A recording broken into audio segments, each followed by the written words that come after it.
involve because me omo no me ekenokede me get it the way because of this Jay-Z life for 21st century imagine ido ya we mi no kan ya vie e bo he ori vive mo pe mo ku eri gbegede o sina anything concerning palace issue don't involve me. You understand? So it may waro tori ogwe yi. No because me we emina no sununa igolito.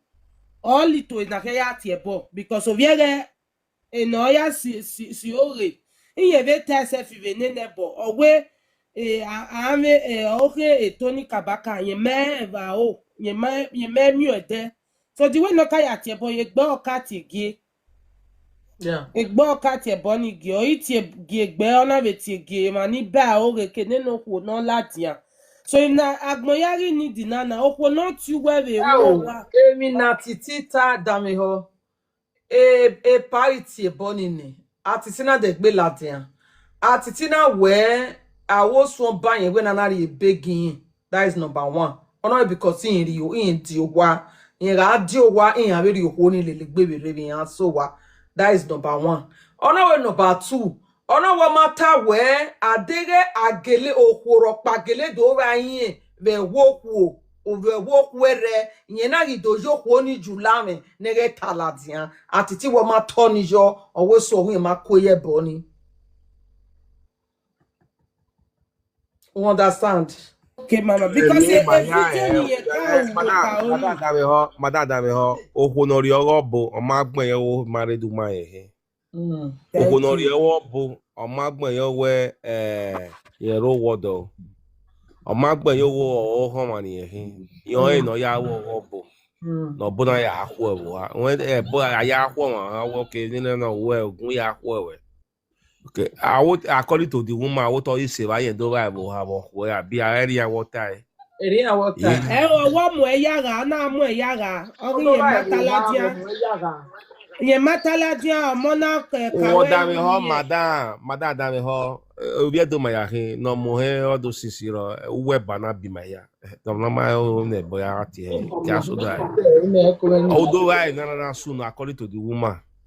Ona ya you lame okuna ohan why go ya you lame if the na regele so every party where you ga de yo kokoro ba you lame you na ya you lame da what do hear those things obi do my yahin don no mo he e pa neno ko wo nai we no la me mai no ko yin ya we wa no neno ko di we kana ni we achi protect ya we achi protect olajun what's the no kana di egbele yan ladian to kun yan mo e mata do kun na do amebo me pa me understand well no me gbe wi ya gun ladian nobody no side evil. I cannot protect her because nobody no support evil. Nobody no support evil. Obi do my yahin. Understand me? Nobody no support evil. A boy aga, boy na beginning. Fine. Or soon no soon ne. O no ha, o me right no ya you love. E pa uwe so ya, wherever. Whatever game, we na gwa. E ne pa be yo, we na titi ya kana fin. Eni atala dia no see. Eni mai kana we na titi yo ko di la dia. That's what I say. E pa sorry o ya no we botany because who said no water because ere wa we ho eri me. Oh, you me we no be e tito mana ho wa maka yan ro pa de na. Sa? Me Iwe tito mana mi wo kaka wo ta mana kwa la. Epa o.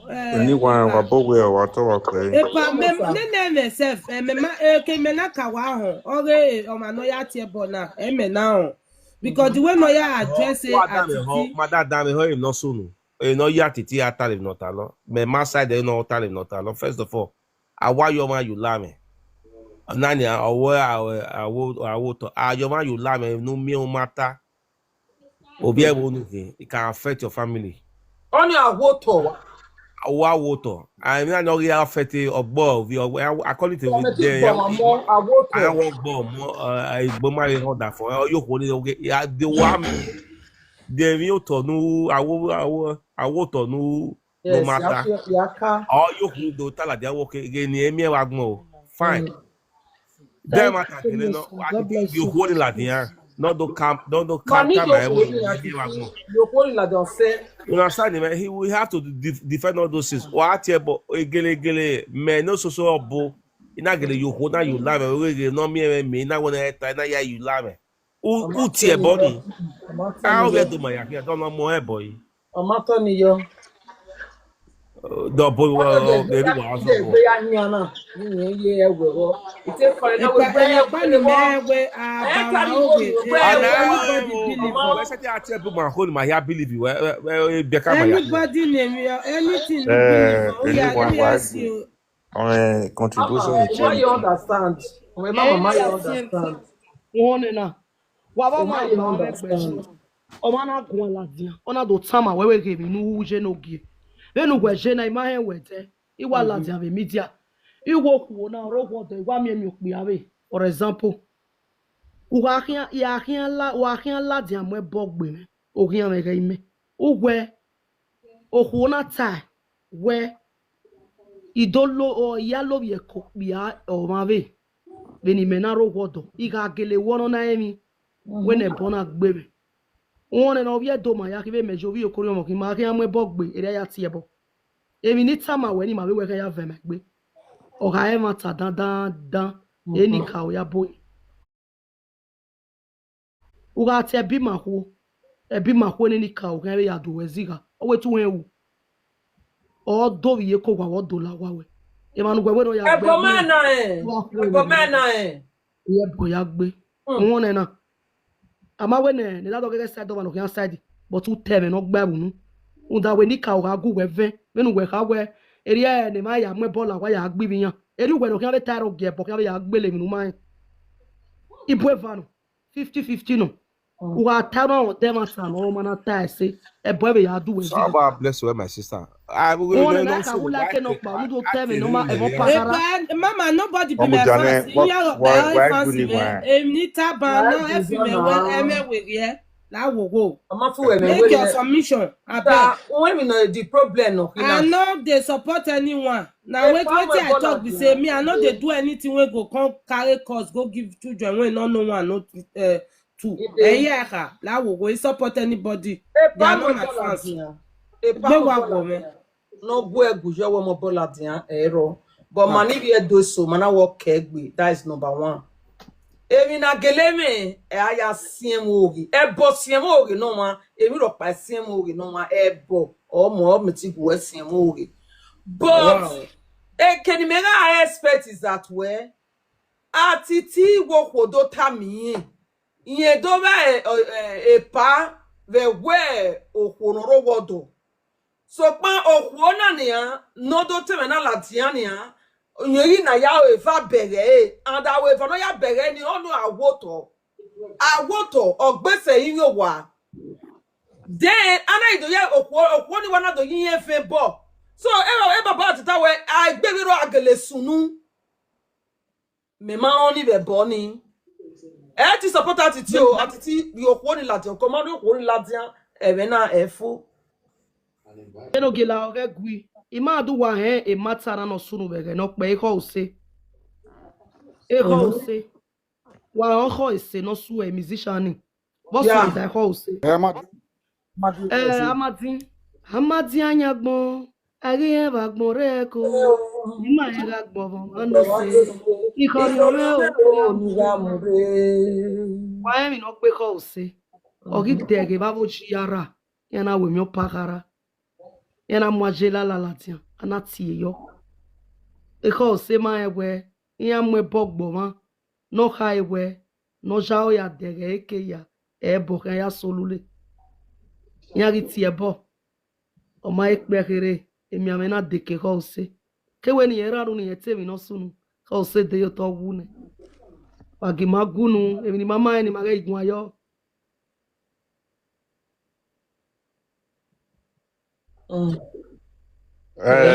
Maka na wetana sister. Di wina no ga wina. Ni ayu ga mwe ayira ni la dia. You epa. Oh, Gabriel. Okay, o ma I win. nwina no ga nwina. E na mi kwangbe. E tura de baga no. O beg even o mata. O ma begi rock ba. O kin ye. Ona gwe ma kin. Okay. E aja tie bojo o we wetana na. Wa ga ke ni.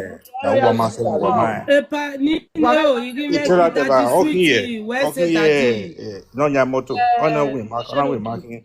Ona o kin atie bojo. Ni aja tie bojo. Ero ya sunu. O. Wo ma area ya sunu. E be depo bara ga no. Era no que ero ya sunu. Domosa. Oma we na chela mata o. Chela mata. Itama we Ero ya sunu. area ya sunu. Okay. Nene mi atana. Etira de ba no depo. Aroma Ni se bini depo ya bumf. Eye ge na. na chela mata. Why gbegbegun ewura lo Mama la. Hey, go go Afon, already wa got on. I did the because matter the now. way you attack me, but just me pick up The banana already came now. A platform over there. Kana quiet say you mama. And then a matter now when was when a matter now discourse. When it was in Nigeria. When we are ready, now we are ready platform material. Yes. Before I said what I was a banana already UK. Ah, no re. A UK. How the UK? It is where banana. Yeah, you call you, yes. When we are tired, don't know what to be asking you again anyway. Okay, not now we are seeing you say, but I'm a mere bo. You know, big bass drop me blessing. Yeah. Okay. Well, be any money on gua. Gua sometimes. A matter. I be on. You know, with Majaji. You know, a video, a phony. I don't know what you know, no more speaker my Adam or no more. I be on. You know the boy you do. Be no very large, Yanni, or it's a new way, but at it now, you insist where every not tiny, not tearable, not teaser. No more body, not teaser. We reckon, make a carry any other. We reckon more bola than we ne on more bola than it. Oh, my, I can't have no hair tearable, yeah. Because bogo bo muladia. If na allegation am muginoma.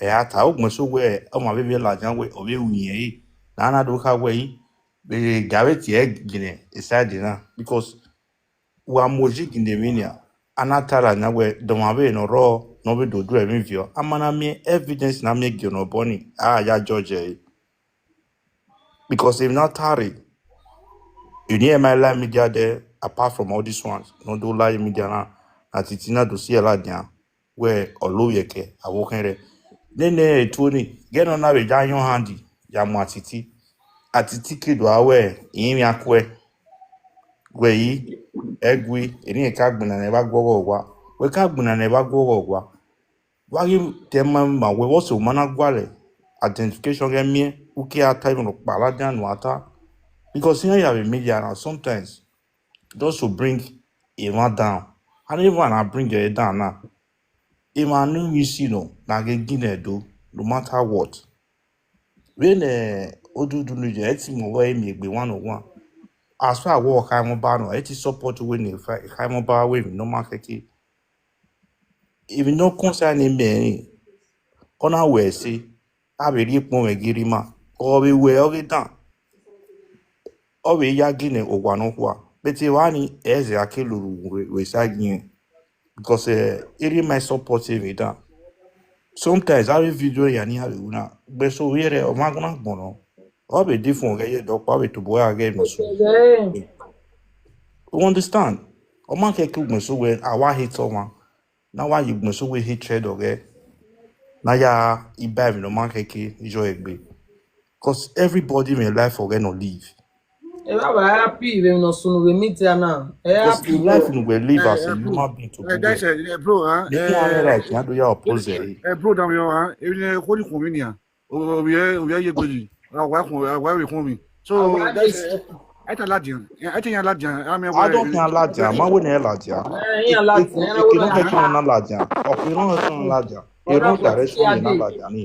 Because Mami no kinigo, mami make your bow, mami olia. the wrong direction in Alajani da. Okay, Kinori, I was swampa. Ah, what Okay, how do you bob go biere of your mocking? You understand? Okay, yeah, I go working Tony and then no cool. No job where ya. Okay, I don't do What ya? Because I'm Tony, I go to my boy. I don't do a Who back a me? Ugu big guy, you know, when you big guy can ya we be radio. Bro, when you Kabaka, remember Kabaka, in Kabaka Kai. A kabaka where a waiting as J form of a party. Oh, wait, baby, only soon. Oh, better. What man way ya? What even when I know so banya. Oh, where we know be at Mosuna Gio and we were away Bob mana. But we might live a boyak bear. Okay, good down, who down your okay, mystery is here. Because a man in a guy one caravana, a trailer driver no, made to make a feature over. Even a year play all those kind of stuff. It told you Ladia, or matter of so where, or waiting at you in a or you must my party now. Webo no sikeme ateme ima without woman wo weku oni etoni guji wo we also mana do kan mi no aka mo ti wo kin oni etoni gun e guji we video ni owo to ga mi o yi no na go ti o na go ma gun we give no kan sun wa ko give no kan give no owo do ta sun e o gbon so we ti am ye gbe wo bo ati wa definitely e be ready osun gbon so we question Haro Kisho Misuwe Wami Wode, also I turn out to know about those kind of stuff. But to be working here, it called boy and one boy. Then only one while talk play. I'll be totally. I would have say, I'll be totally. Very tested. I'm also totally. Osunune. I'm a bonnet and I'm also totally. Bama is some people oh without because I got do more. I won't be no teaching and lesson. I think maybe okay, you know why we talk about 4J or now a teacher present us in the lesson. I tell you, I don't care come back, but in a jacking away. And here is on we present our get down. When me I would tell you because when you are yes now. For instance, you on one boy do a boy day. Tama gege no soon. Obviously, I will go on 1 year. Okay, I go now get because But my now a first arm of God, a first egbe no be one, egbe me or be one. Obi do my ahi, bani me in Nigeria. E ma bumo ya de ya da abo, ya talo, ya egwa fole. Wa wese. Igun agbin na we agota na me ma we. You understand me? Any me only me matter na. Ti ri okwo na ladian. Gere na ya sunu he. Okwo ni sunu nu egbe. Don mo hani aga bege face wona mo bi agwa o. Tunu enu na ya sunu na gbo ya he ni na sunu. Maybe obo abe ho ayi. Okwo na no. O bodu laja okwo na ma we do mu ba me. Ya pa e ba nu tana. Umu ebe gbogbo mu gba wa we. Enu amubo no teme okwo atiti o ma teme ni. Awon ma time atiti a. Okay, ekenana ego matama titinana. Iye na present. Wait, go no tama on you way. No tama. We no age na atitiota because there's no suspect what it's your time or boost will no suspect because atiti without time. A voice say I'm having no. When my speaker titi whether you are coming. Speaker. I can't put on one. I can't put on one. I put on one. Only minute no I go ogwa.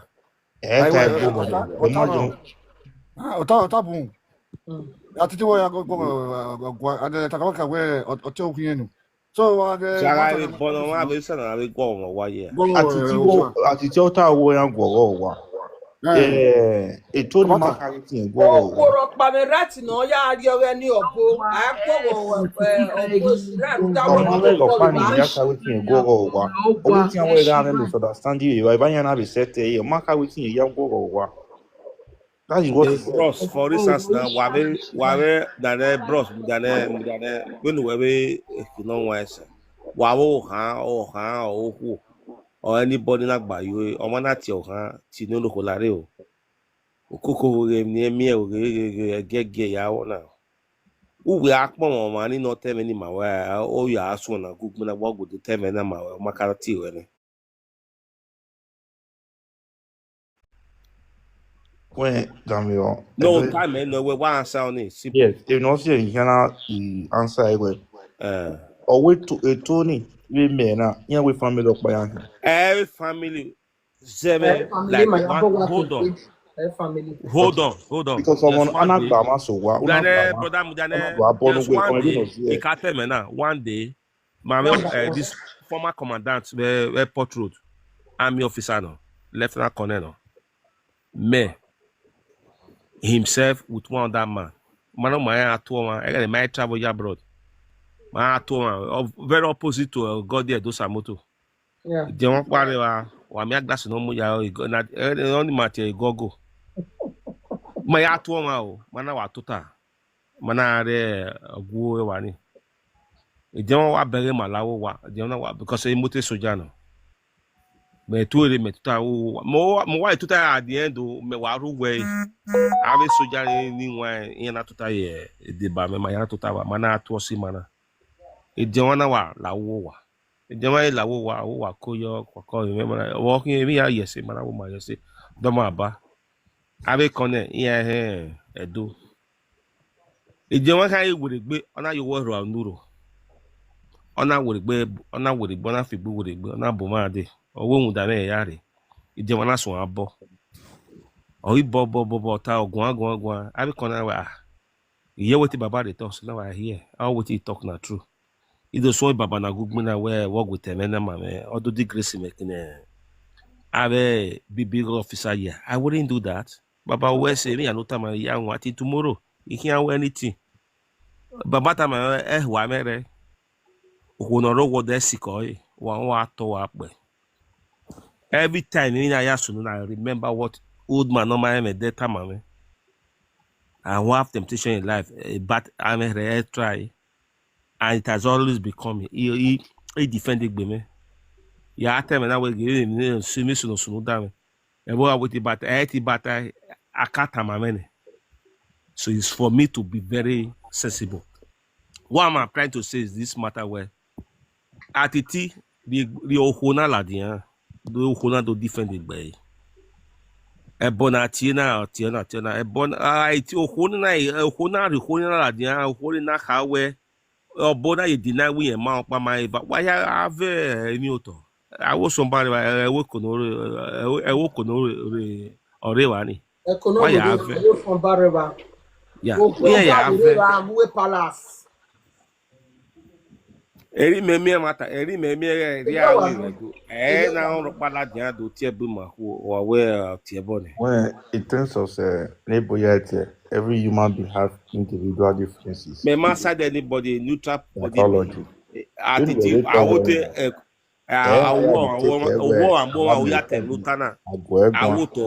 likely.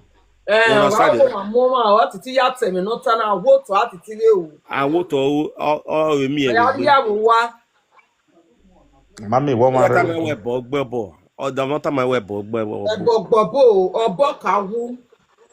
E ma no me bo, no emi ne bo. Oya me de mistake e bo ka gbe fun we. So atiti emi ya o wona do to re baba hu o mo o mi e gbe na. Only one more those kind grievous allegation one munya wona gbo. Ebo me na ope na keta everything do. Ebo me na ya ka. Ebo me na Oba we no ba wonu ba ya ti ebo. Ebo nu ma na okonu de nya ebo ni. Omo so ye pagbe.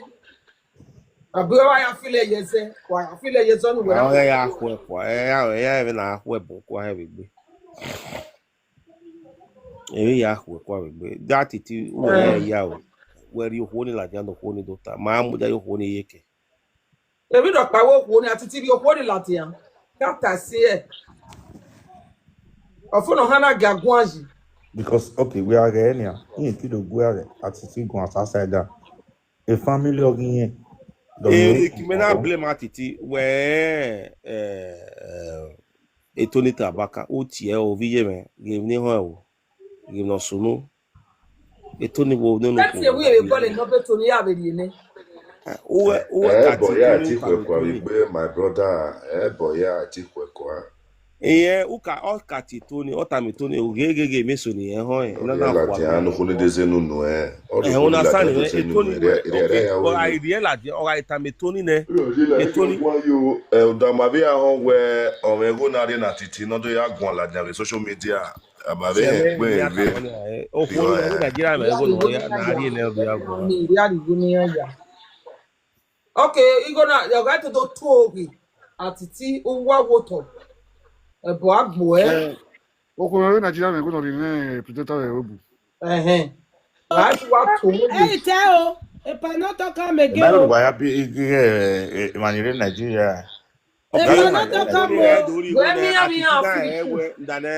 dane brought swap da me ho atiti na e on the kabaka kin no odo do hin awe wa money mata wa mu na maka awana kati we gege no so ni ti wana no weta na mu we mu dia wa seti so se wa seti mu dia abi we okuna no tebe na atiti me odi me ya no dia tama we Umala Diana. Oni matala. Ini me blame atiti wo atiti we uma hia se. Owe SS. Uma we se we ne omado talo ma we utie Etoni o utie ani na dodo ko o tene ge meso ni ho mata no we gele yokuna you lave u ka no na wo wa do is se ya mola den social media all the way la mola dia o iwe o mola dia ya fe boyo ima o pa ma we maka we na wala dia so ablo all ni mi dan atiti o no ma hia se u ka ta na wo ni agbewo nu oge o re asun atalo ohun wa ko si me na we awu na u ge we tie ma no involve ka settle ene do my settle before ke blow social media every time social media imun egbe ni mo no tie Tony tie boy no we na ni sunu wa da me ho we na ni sunu no tie Tony o ta me to Tony do tie boy o ko wa re no ma tie me yo wa ti o tie gbo kan we ke wa ti o tun wa re no sunu o ke la jam social media Tony ka ngun na nya ene we ma woni we wa so ata lo e na o se dian ne e mo no ko di bene Tony o e se ko dian ne ya me only my concern the family to a family and e no suppose ne attitude do him nita o suppose no cat Tony o ta me Tony game no ho e to di tie boy o ni and no o ti ata e na mata gele no then do what my set succeed we ge before we case one blame anyway wala just one ata lo o ma canel the other side the matter no carry the proof we was one ata o one side only me ma agree with atiti so alright me no a matter na me take likely with anybody if I'm the man I'm more about I'll have to find the solution I matter gele no I want to know the truth and I yeso woni real ajan do ven bode gele na gele sunu we no tie na o ni na da fun ni we gbe mara u ya re ni na da fun ni gbe mara bo we mi e wa atiti we mi o ni na o kan ni o da fun ni no ku na ni gbe mara we mi e wa wa ma na atiti do gele mi o gba ni wa o e ga re me dero no we no ko wa call ire na o na da me yo e mi na atiti ko ni fo po mi no do gele mi e wa o de gbe magele round da fun e wọ́n lè yà mí ẹ̀ bá ọmọ ìmọ̀ o. Why will you be saying something no man me no me proof? I want to stroke you mu all the good one. I want to stroke mu o kan mo ye video bere ba we matakele no. Adirion, atiti gioma. Okay, Ina ka yin no wa we. E ki o ma okay no ya go in investigation jo. Wetin we Ti ọ̀rọ̀ etin confirm. tí ẹ ló kù yà. Ama this ogun en confirm. Owo tin we ma wait time. when matter no when you look like stroke gele mo. You get yeah. Don't me prove on real la diana. Na that talo na They go ya dey people na dia wetin e kowe. Na we kowe vie ya la dia. in when red do ki on ma no race side no regis me race side ropa. Ai na ga na de ba mo ro. Palo.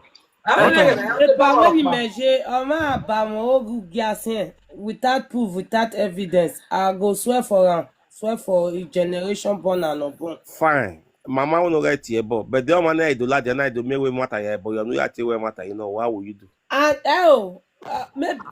because a video ne pa make. Hey sister, e ko wo we, e ko we.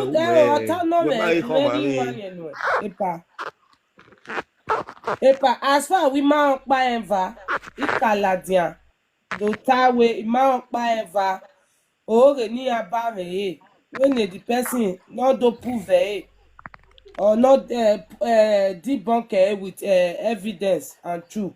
Yeah, the oviere ne or maladia and you continue attending ore. I don't have any choice than to go and Hey sister, I believe. media na ina be on tie bo. Ye no wa o kro. Ni me wa bat. Media na mi o. Ona amebo. Ohu. Ona amebo na atie bedo. Jesus. Ohu na. Eni me wa me we wa o. Mata. We na ya atie bo. Lele mi metana we pa. Ni me kata ba no we.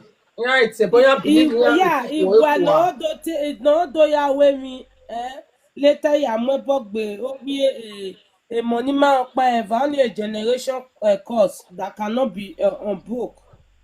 Me have a video ri wa bobo ihunya yin o salobo. I dey apon yi wa se. This one choctalize me. Yeah, sunu na, asunu. Why no di me wa gbona? Mo de ga be ati na. Oye wa no tenya ebo. Eni o kave ran kai afefe. Eni o keke no me bo. Ma ne kai. E pare ni we wata bana o choki me o. Okay, ni kai. Wa we ye woni emi ona ya mo bo la. Okay, yani we carving. Babo ni emi na ti seyen o. Awa wa. E carving ya guys e gbesa ke yo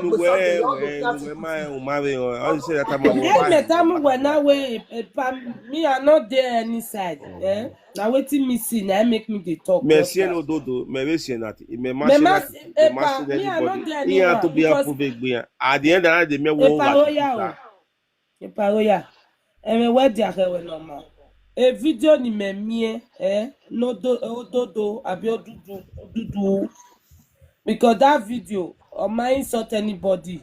He even say no cow video no ya polo no ya yin no ya we ye o na ba yen na yen ma pa yen meva no lawo wo tin yen atiti re yen ma mere ni ya mu okwere ya go how those things. Now those what I see. But me no understand so. My sister, when I'm more ba many. Even me aseti wo la hotene. What's the deal hona no there? Hotel. Adam hona. What's the deal hona la dia? No my vagba vembo. Demi no mu ba na di gelewe. As Eric I have vembo. The sister boy ga. Everybody not be the same. Everybody not be the same. You not be Bini. My sister, Evina Sunu, one are village why cable why Kedion. Why Tiona, Larry, do game no sunu. Eliamia would do your boy. But the person lad make a video. Then iko igba Tiona nonata. I not my rice. My sister, Ovia Dohi. Ona Oh, bad ona my itoge no pa toge amana mi oto e Kọ́ yìí mà, ya oyè ọba dẹ̀kín o, ọba awone dàmẹ́ ma dẹ̀kín kọ́ yìí. Damosa. awe agien ya vike Kọ́ ya yìí mà. Ojabada, ibo ne ya ojebe na vebo ovi yokoyomo. Ovi abieri awe bokoyo. we village egerio area where. so when I mean Okay. wa ye ma sunu da ma vi la dia ni ado E sane paro ya wait. Imi ovi ewo me mudia. se mo bia wo wa e Oyè ọba dẹ̀kín o, oyè ọba dẹ̀kín o, E mama sàpamọ́ se gùn platform o. na me ki asaga e paro ya wa mudia. saga me Oyè If I go tell you say na I Hey, dey my holiday, I wan saga you mudia. Damo. Ya ọ̀yà sàgà ìfàrọ̀yà. oyo bada Làásì paróyà, abẹ́lé Eh paróyà ò no, if I láwọ̀ wetin me joking na. No. no any me gele ka Okay. we kilo atiti do E o pa ma but you do know e say se na joke I dey o. I know kilo atiti do o ma do e se o ma like se understand Thank me you. atiti Oge o ma na-emata, emughe egele E mma, pa school emana no na be ba ma scar o. oge. Me mute. Umu understand. Very meje, egenokpe akabame oge ne mo edoni. Aiba mo oge ni menale. Vimele hiani uda a robbery, ari me. I want to do view silaja. I'm talking this in social media now today. When me come out this happened 2002, ima okpa ma eva. Iwa de wo we fi we police wa ko le ya kia. Me ye TV le do ya no ta we bo sunu. E ya we re me view isi kia na we me. E me o. Ana we ni ladian ni do tai we me. Ina gele ladian bi dun. Bi di gun me kamu we na. I come out hardly. You understand? Like when I like okay, well, ana you gele te police re area le yan radio station. If it's a station, ina we me o. Ina we investigation here, we have fair okay, boy now magele hemi rockba. When me come where maybe like when even the gbe so wa ina the boy the person where when I wake be every night ona do time ni ate ya mama e amowo ma o te ya we ina we no aka ma ebe koko la dan ro time dagbo ati ko yo ohun ikona ro time we wala wa egun we na te ba oge. O ma understand? So I'm just telling you the truth, bros. Oge e ma be gbe o ma keke na ba ma oge. Emi na we ma se eta.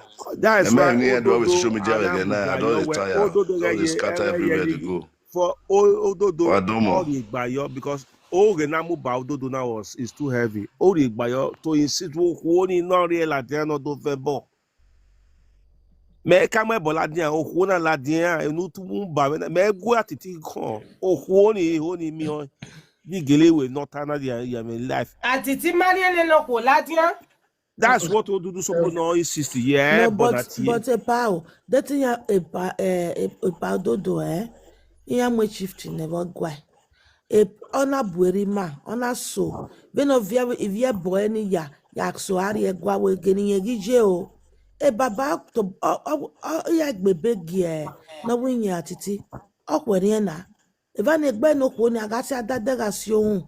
E baba ga do ha me le ẹwọn ògè woke. náà ẹ má mi gbé Mata. ọ̀nà máa mi ọmọ ògè gbé ọ́fíwẹ́ ọmọ ògè iye Yeah, nàìjíríà náà because I no one dey mwe ball at Diana Meta. If ẹ I No, àtàwọn àlè mama, fóònù I ọkọ can't make a video. èsì Elizabeth, sádàmì I họ can't make a èsì video. sádàmì họ ọmọ àdó dọ́lì mo ẹ pàṣẹjà ọ̀hìn ọ̀ travel ọ̀hìn ìyẹn náà láì mọ́tò yẹ wí mọ́tò náà rìà ọ̀nà sì fóònù rẹ̀ àyù wí mọ́tò ara mọ́tò gè mẹkáníìkì electrician náà dọ́lì ẹ̀mẹ̀ mọ́tò yìí ọ̀nà mi fóònù wí mọ́tò ọ̀nà rìà fóònù brand new iPhone 17 ọ̀nà rìà pa. Àrídẹ́ igbe náà yẹ pàṣẹ náà wá imoto efo yẹn ẹsẹ àyí moto ẹdẹwà wúyẹ mú moto sọ mẹkẹlíkì yẹn má rí e ìyẹn náà wẹ dẹwà náà ẹdẹwà náà yẹn náà mi almost 3 million yẹn yá dẹ efo ẹdẹwà náà làárí igwe and ọ̀nà yẹn company náà ìyẹn náà yẹ polisi gbọ́ àlè dẹwà kẹ ojú náà gbẹ́wà. Ekene electrician na ya amwe phone ri ekin and obo wan ya na do the phone be so aba anwu na he obo ni agu the phone be portrait electrician ri phone na ahia ana we ya wa ahia phone na ana o my dey o and the phone na ya na ahia no ho na ya na call ho na we e phone na ahia no e phone ma ahia no no da phone de no o ahia na we e phone your way. Okay, then they fovo. A woman what here, the idea man baba na do here. They don't want to go wana. E na ye police die. I me with the electrician. Now we not dolly motor yi. No munya driver we driver do it for you. Oh, not do it. Oh, telephone are here. And the driver only tell Larry go there. I arrest a electrician. But the story man now matter. Where your electrician they don't arrest him. See what he do. But I'm only driver na boy yet he has seen. And when I we a mouth by my ever. That is We so. also not do it kina or roto. Or have na munya only mouth by my ever. By when my yaki. I'm only na. Ayi gbalegbe ata imi toy. Or not tell any man where he bury man. Woman, man, rie me na make bezo. For na me make bezo. We are Ado tamawo. ya wore kabaka na na we oku na de kenoje atiti na tama ona we oku ona relax we no re kabaka ri nobody knows no lay Okay. bon Okay, that's Tony Kabaka me atiti gwani. yes Okay. kabaka na atiti na de Atiti bi wa so na because owo ya yo over so na ma so di e ayi je so no. egin ni wa go Don't know the end of our web. Ojo, ne Don't know Yeah, it you are now, very angry, Baba. I won't wear you. don't know the web. we meet Ojo, ourselves there in the night Ojo, Atiti yo I wa bet so na gba many years in the game malaja. And we both can have a big fun. A big fun with you. Wala. What about you? Elizabeth itẹ̀mẹ́ni o ọjọ́ òkùnà náà yà lórí ẹ̀kọ́ pìàrọ̀ náà bìẹ̀yọ ọ̀wájọ́ Anoi. ìwọ́jọ́ náà Why would you get Google? Atiti wa Demune. ọjọ́ mẹ́yẹ̀rẹ́ bad pass ọ̀nà yà lórí ẹ̀kọ́ pìàrọ̀ náà bìẹ̀yẹ wa ọ̀wájọ́ òkúta wẹ̀ka òkúta náà gbà. I got Wawo eboja we cash weju. We cash weju we na eroju. ọmọ ló tẹ̀ mọ́ ọba ẹ̀ lọ́wọ́jọ́ Iwe ọjọ́ ni ajo aso na òkú lórí èyò wá láyà ọ̀hún pìàrọ̀ we ma water video ohun e die adodo. ẹgbẹ́ wa gbọ̀ rẹ̀. Mo ma ye e yo yi le te iwe aso na ye E ya. ba oje. Oh, Oge no no. Una titi na ho o.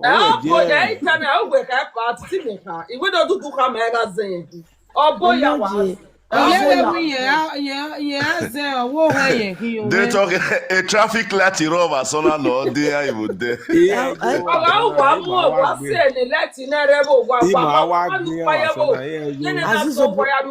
Azizobo. Azena I'll say Azizobo. Only Yanni sick me. Azizobo.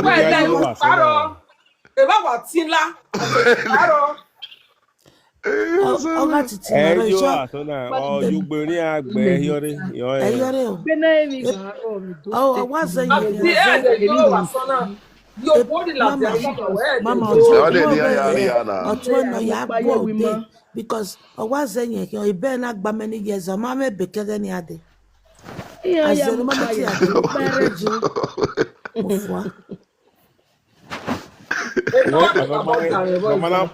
Mana na ma ebe na miya o ma me right. Social media, social media. Atiti yo. Ti wa ta mo wo dudu we ire ni yen won ibato da fun. And it's been here ba gba be yi. Se ni yen fa gba se. And Okay, pas vraiment pour vivre, mais non quoi pas wa me. Wo ọmọ kò lọ dáhùn rẹ̀ náà. Ma ko ko yo bo iku ha mi. Was To be frank and sincere. Ama wo ro kodo. Attitude est very bad. Majaji. Nínú kó ní tó tá lọ mà wẹ́ ni. Ẹ̀mẹ́ náà ọ̀sùnù. Òun ò kẹ́ Eddie Murphy ọ̀sẹ̀ wẹ́ náà. Ó tiẹ̀ àwọn ọ̀sẹ̀ mẹ́ làwọn ọ̀dà fún ẹ̀rọ wa. Gèmé so. Because eya like Eddie Murphy o. Wà á tè mátà mà Eddie Murphy tì ọ́ náà. Oh, in the truth. ele fa que même avec je. Yeah, wa go into matter. U ti Tony ge me so ni en ho. Egwi o tamu gien. Ge ni awo sunu anara na ge no ya wa A affect. passport not be scam. If no affect on one agbo ge on na gbe ma yen gele ya investigation o na gbe ma gele ran. E Tony we matter. E ma na gele we. E to no ka to boy amododo wo wa lare o. Doza no do. Me Tony Severio. Yes. Tony will act on his behalf for ya mododo walare and we gele we. Ogbena ya save and gbe magele ran o kan ge ni from there truth la dia. I have heard social media. Whether atiti ya la ma la say. Ọmọ lẹ́ẹ̀sì, For me, ọ̀nà náà sọ̀nà ọ̀nà ẹ̀nà fún for me, ayé also bọ̀ tẹ́ wa. not we owo wa. When I tell I don't know any area than but then what hate and a lot of damage has been made, you know. Holding if you are one than hey video no don't hold your son that you've already destroyed that woman's name. Yeah, you don't get any you maybe holding our view by Vanya where you might get E pare ya de ejemi patitiji na iwe gesi gomoda wasi ni nana. Iwe gesi gomoda osi e. Because ikpanire jemi gesi gomoda osi e osi meme jinyagbe. cannot turn anyone within the no do walking away could not self anyway I walk anywhere now. Dog is seeing a mark by my before kiss so lad yeah.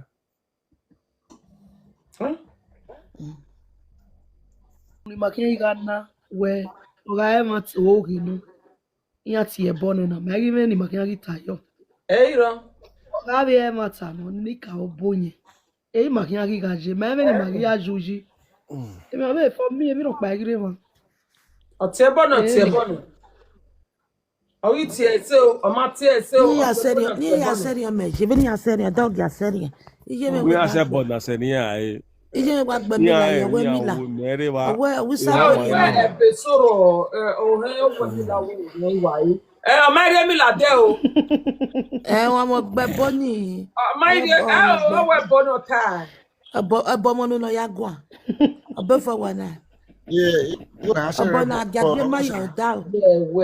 Awa agbe ma yo bo de gbe. Sister ebo wa monu no ya gwa my sister Taverio. Ebu we itama ya ari mi la we ya gbe mi la na ebu we na. I don't get me my understanding ebo wa gwa Iya ide we am They work. so kuma agogo. My sister they overwork not go there. I'll say na mo social media na. Kusani wa ya gbe ka ba ya fi ya. Let me tell you TikTok Ladiana.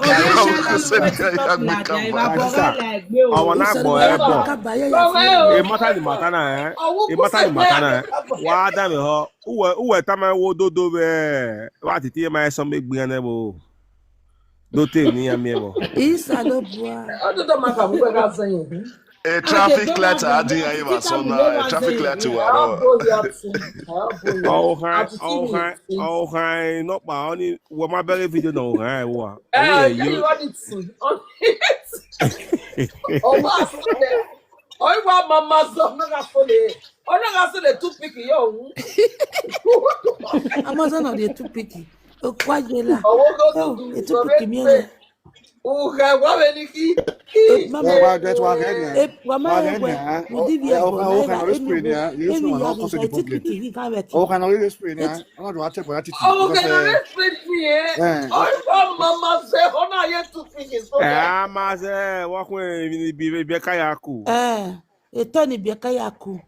O se ni mi ya na ki kan. Ona ni tu pick na olo da te ya hale a te ya hale ai baba Epa ro ya. We Nigeria na ezegi le. Ni ya mo everyday ya bo ya. Maya no la lo hero so igbe la lo here mo sa be crying mama Mama, ezero perile. Ori wa mina mazene ori zeke mi yoko wara me. Ori mene. Ono wa titi no. Ono wa Eso waro. It's written in yaje. Every day agbele yagi. Ma Yagi ya me asawe makwane the same betu to go ma ya na. Ami on egbele egi. Jelongi. Afako gbele. Egi, problem ere egi na gbele. Problem De na. Gbele ko we. Ya wenu tori yen gbere wenu gbe je na. de gbe gini agbele no e kan ya wa ya ati lo re na de wa na bi mi Kanyawo na na gati e kanyawo na. wa na mi kan ya wo o go na kan ya wo Egi bi ne so kuku ya ke Kanyawo do wa the na supermarket kanyawo. no. wa na mi kan ya wo ai bi kan ya wo Kayawo Na kanyawo. egi ne kuku ya ke do Oh. the supermarket no. Oh, that's a native Ona cow. egg. Only take cow. ana Oh, native ana native. ana ni kan ya wo ni Ge kanyawo eleoku no ho e. what are the money of your Eleoku no ho lo e. Ogele wo Eleoku na ho no na. le kuku ka ko kan ya wo ko Okay, kanyawo no na ebi ya Guinea fowl. Gini fa Pepa wo. o. Guinea fowl. Iko ho ni adu the supermarket. Oromo kanyawo ya Iko ho ni adu the supermarket wa fi we. Oromo Kanyawo. oromo kanyawo. wa ga anyi se mana ma No le one supermarket ni awa ye ni wa o me gba wa Iya gbele du le le do shop biole ya. o. Onyo Iwi se mana ko mare, ona ide scarce Ami kanyawo tebe ki. Ami Iko ho ri de scarce ve je mi ya du le biole. Ai wa du levi opa. Iya gbele gbene. Ai wa ne hu wa wa Iko ho le boss wa asi. ye di kagbe. Ibi boya. Iko ho le boss asi ya du le biole. ni ake we ni awe me ma be no ri ehie do de Mama. Yedo. E pare ya wa te wa mo pa so wa gu ya wa ehie ba. do na na ehie do me ma be no ri ehie do me Ege nye do ka wo wi. Iya ni reso Oye mi ko ni ti sabe me na abe kanyawo eziri go. awe paso ya ni awe o boya ni social media. Una ti eten.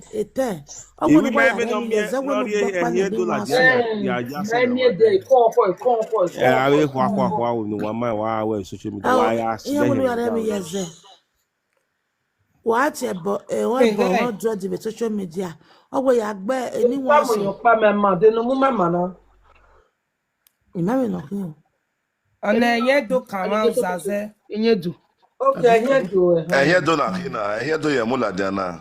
Ona yedo kan O mari oruwe ba e. Ri oruwe ba e. Ime iko ho right. wa ni be do wa like bo gbe ya de le no E ko oruwe wa vie ya la dia. Ehie do. wa like bo gbe E a vie mi la dia o. E a vie la dia. aya like bo gbe ma be Oruwe ehie do e ko ho e ya. Je no gela wa vero calling eh. Ona yedo kan zaze. Okay, Pastor. I think next week no man have me La calling me o cat eye. They no Ni de fear cat eye. wala wa gi ma dole ko yi ma yi ko lo gbe E ko no wa iyaji. o te ma ya ni atiti la o inu awu Iya mweme gwe ka agwa lo to to. where you dey make any video now where Prove you with check evidence. anybody Me ye ke wa we social media mami go bo there. Always a Facebook. Mami go bo ya My mami. sister school no be scam. Mami ko bo ne bo no na ya mari pin ne bo no. No ko wa Wa wa wa social football media wa na for mami. free. De na gi Oh, toji bona. the problem is no. What I'm working to do is to not so that everything not count down. Ati toka sun o. Oge ne mata. I better. E mi na ro bi o da fun e ma gun. Egbe wa gwo me. Ah. Oh, I only matter settle. Ah, yeah, Ma ta sa to wa. Oh, nya ati toka sun pa mata ma we later. that's your papa mother. Yeah, okay, I'm mother. What's the way I'm not. Amare e na. Yeah, where that's your mother.